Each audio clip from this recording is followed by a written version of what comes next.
starts right now. Thanks for joining us for KIMT News 3 at 10. I'm Katie Lang. And I'm George Mallet. First tonight is the trial of former Minneapolis police officer Derek Chauvin approaches. The U.S. House of Representatives has passed a sweeping police reform bill named for George Floyd. KIMT News 3's Anthony Monzon joins us live with details on the George Floyd Justice in Policing Act. Anthony? Well, Katie and George, the family of George Floyd was on hand at the U.S. Capitol building Wednesday night as House lawmakers placed their votes on the bill. Now, some agencies like RPD have already implemented some of the changes that the bill calls for, though it still present significant policy shifts for many law enforcement agencies across the country. Now, the bill bans the use of chokeholds and no-knock warrants in drug cases. It also reforms qualified immunity, making it easier to take legal action against officers.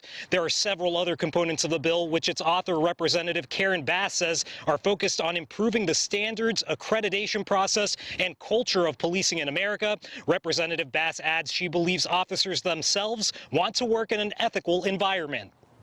I know that change is difficult, but I believe fundamentally that police officers don't want to work in an environment where the culture says if they are to step up, if they are to say anything, if an officer is abusive or as an officer is corrupt, then their very lives could be in danger.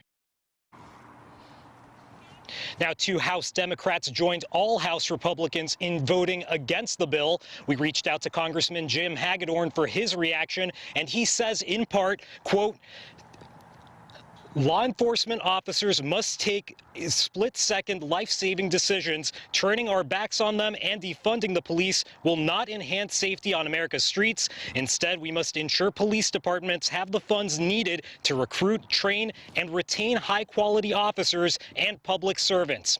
Live in Rochester, Anthony Monzon, KIMT News 3. Thanks, Anthony. Now, the bill now heads to the Senate, where 10 Republican senators would need to join all 50 Democrats in order for that measure to pass.